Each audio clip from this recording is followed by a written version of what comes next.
Օրեր առաջ տեղեկացրել ենք, որ Ամերիկայի Միացյալ Նահանգներում բնակություն հաստատած մոդել Լիլի Մորտոն մայրացել է։ Լույս աշխարհ է եկել նրա դուստրը, ում մոդելն անվանակոչել է Ավրորա։ Հենց առաջին իսկ օրվանից ինստագրամյան հարթակում Լիլի Մորտոն ակտիվ հրապարակումներով էր հանդես գալիս, ցույց տալիս իր որդիների եւ դստեր առաջին հանդիպումը, ինչպես նաեւ հայրիկի եւ դստեր հուզիչ հանդիպումը։ Նշենք նաեւ, որ Լիլի Մորտոյի ամուսինը ներկա էր գտնվել տնտեսական ողջ ընթացքին։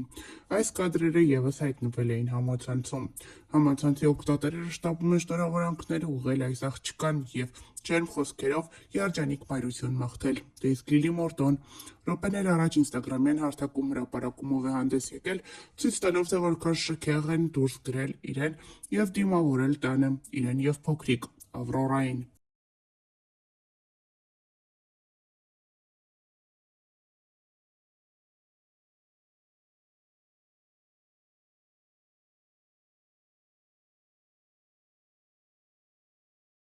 Մոդելը հենց առաջին իսկ օրվանից ինստագրամյան հարթակում հրապարակումներով է հանդես գալիս, ցույց տալով իր երեխաների եւ դստեր հանդիպումը, ինչպես նաեւ ամուսնու եւ դստեր ջերմ հրապարակումներով էր հանդես գալիս։ Այսօր էլ Լիլին ինստագրամյան հարթակում նոր տեսանյութ է հրապարակել, որտեղ նա չի կարողանում զսպել իր արցունքները։ Երջանկության արցունքներ են, ինչպես փաստում է մոդելը։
Ողջույն սիրելիներս, ինչպես եք, ասեցի քանի տոլմա փաթաթելու ընթացքում մի քիչ ժամանակ ունեմ,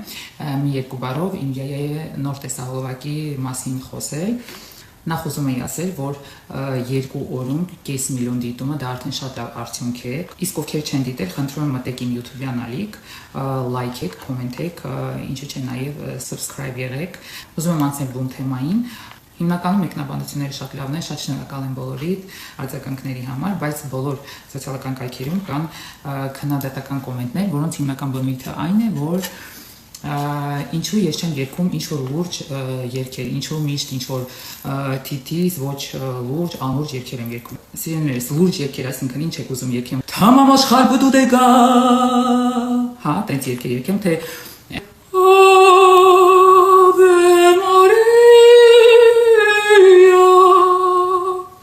ուզում եմ հասկանալ, այդպիսի լուրջ երգեր եք ինձանից սպասում, թե օրինակ ինչ որ ադրբեջանա, թուրքական կլկլոցով ինչ որ երգեր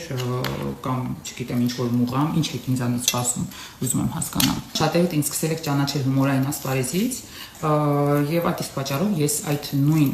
թեման շարունակում եմ նաեւ իմ երգերի մեջ։ Հետո ուզում եմ հասկանալ, ինչի եք պարտադիր ուզում, որ բոլոր երգիչ-երգչուհիները լինեն իրար նման, թե արտաքինով, թե երգերի ոճով, չգիտեմ, ինչու պարտադիր պետք է բոլորը իրար նման լինեն։ Ես անում այն, ինչը ինձ դուր է գալիս եւ ինչը ես սիրում եմ։ Եթե մարդիկ կան, ովքեր հումորից հեռու են, կամ հումորից զուրկ են, կամ սիրում են կյանքում միայն ենթադրենք տխրել, չգիտեմ, sense դրամատիկ տրամադրության մեջ լինել միշտ, եթե իմ հետ կապված ինչ-որ post եք տեսնում, ուղղակի թերթեք եւ անցնեք։ Ես այս տարի երազանք եմ պահելու, մի շատ կարևոր երազանք, որ մանավանդ մեր սիրելի հայրենակիցները, մեր սիրելի հայ ազգը միմյանց հանդեպ լինի բարի, կամեցող եւ հանդուրժող։ Այսքանը։ Ողջույն սիրելիներս, ինչպե՞ս եք։ Ճիշտ ասած չհասկացա թե Տոլմայի վիդեոն ինչի այդպեսի մեծ աժիոտաժ առաջացրեց։ Շատերը մտածում են ես ոչինչ պատրաստել չգիտեմ, ասեմ որ ես ամեն ինչ անում եմ եւ ամեն ինչ պատրաստում եմ։ Հիմա ուղղակի ուզում եմ խոսել Տոլմայի մեկնաբանությունների մասին, բլինչիկ փաթաթելով, կարդալ top կոմենտները, մի խոսքով այդպեսի պոզիտիվ տրամադրություն հաղորդեմ ցեզ։ Սիրելիներս, նախ Կյանք վիդեո եմ նկարում։ Նախ ասեմ, որ մեկնաբանությունները կարդալուց տրամադրությունս շատ բարձրացավ, չնայած իմ տրամադրությունը մի շատ բարձր է, եւ նշեմ, որ նոր տեսահոլովակս, Յայայի երկիս տեսահոլովակը 5-6 օրում հավաքել է 1 միլիոն դիտում, դա շատ լավ արդյունք է։ Մեկնաբանությունները կարդալուց մի բան հասկացա, որ սիրելիներս, առաջինը մենք չենք լսում իրար ընդհանրապես, ուրեմն ես խոսում եմ մի բանի մասին, իսկ մեկնաբանությունները ընդհանրապես այդ բանի մասին են։ Ես այդպես հասկացա, որ մենք ընդհանրապես լսելու ընդունակություն չունենք։ Ուզում եմ, որ բոլորս աշխատենք այդ մի բանի վրա, որ սկսենք լսել իրար։ Երբ որ մարդը ինչ-որ տեսանյութ է նկարում, առաջինը լսենք, թե նա ինչ է ուզում ասել։ Հետո արդեն նայենք թե տեսանյութի մեջ ինչ է կատարում։ Երկրորդը, մենք ընդունակ չենք ընդունել մարդուն այնպեսին ինչպեսին կա։ Մեկնաբանությունների մեծ մասը եւ այս մեկնաբանությունների եւ տեսահոլովակի մեկնաբանությունների մեծ մասը դրա մասին է։ Մենք չենք կարողանում ընդունել մարդուն այնպեսին ինչպեսին կա։ Երբ որ մենք հասնենք նրան, որ մարդուն ընդունենք այնպեսին ինչպեսին նա կա, կարծում եմ մեր մոտ շատ բան կփոխվի։ Ընդհանրապես ոչ միայն մեր ազգի մոտ, այլ նաեւ ամբողջ աշխարհում։ Լոլո, ինչ ա եղել։ Այ մաչկոս։ Ինչ ա եղել ասա։ Հա, եւ երրորդ ուզում եի ասել, որ ով է ասել, որ եթե ենթադրենք 90% կամ 99% մարդկության անում է մի բան, իսկ մի տոկոսը այլ բան, ուրեմն այն մի տոկոսի արածը սխալ է։ Ոչ, սիրելիներս, մի հատ որ լավ մտածեք, միգուցե հասկանանք, որ 99%-ի արածն է սխալ, ոչ թե մի տոկոսին է։ Այդ 90% կամ 99% ընտրությունների չէ թե գնում։ Մի խոսքով, ուզում եի ասել, որ եթե ենթադրենք ես տոլման փաթաթում եմ շատ մեծ, իրենից, այնպես չի որ ես չգիտեմ, որ տոլման կարելի է նաև փոքր փաթաթել կամ տոլման պետք է փոքր փաթաթել։ Ուղղակի ինձ մեծ է դուր գալիս, ես այդպես եմ սիրում անել, ինչպես կոմենտների մեծ մասում էր գրված, որ մեծ եմ փաթաթում, որ միանգամից մի հատ ուտեմ կշանան, էլի համել դա մի քիչ sense բանում, аферист խոդա, էլի հասկացաք։ Մեծ փաթաթում եք միանգամից մի հատ ուտում կշտանում եմ, 50 հատ չեմ վերցնում, էլի։ Այդպես։ Այսօր իմ բլինչիկները